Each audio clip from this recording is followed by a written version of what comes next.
24-এর গণ অভ্যুত্থানে নেতিবাচক ভূমিকা পালন করা বিজিবির নামকে পরিবর্তন করে বিডিআর নাম ফিরিয়ে আনতে হবে। উপস্থিত ছিলেন অর্থাৎ পিলখানায় যারা সেদিন উপস্থিত ছিলেন এবং ষড়যন্ত্রের শিকার হয়েছেন তথা জেলবন্দি কিন্তু বাইরে আছেন এমন দেশপ্রেমিক বিডিআর সদস্যদের কমিশনে যুক্ত করতে হবে।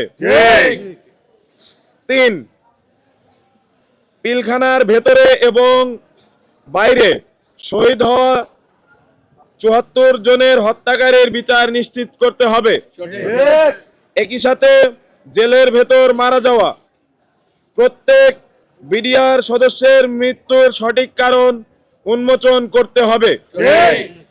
অস্বাভাবিক মৃত্যু হয়ে থাকলে দায়ী সকলকে বিচারের আওতায় আনতে হবে। 4, স্বাধীন ও নিরপেক্ষ তদন্ত সাপেক্ষে নির্দোষ প্রমাণিত সকল বিডিআর সদস্যকে চাকুরিতে পুনর্বহাল করতে হবে এবং ক্ষতিপূরণ ও রাষ্ট্রীয় সুযোগ সুবিধা নিশ্চিত করতে হবে। 5, বিজিবি আইন 2010 বাতিল করে পূর্বের বিডিআর আইন পুনর্বহাল করতে হবে।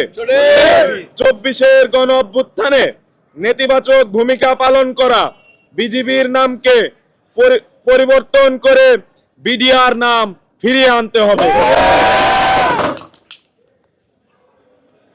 6, পিলখানার ভেতরে এবং বাইরে সকল শহীদের স্মরণে জাতীয় দিবস চালু করতে হবে।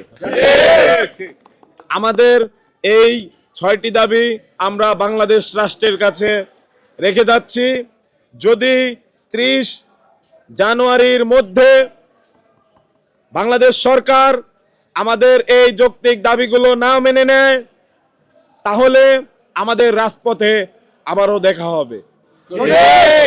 আমাদের প্রেস ব্রিফিং এখানেই সমাপ্ত করা হচ্ছে।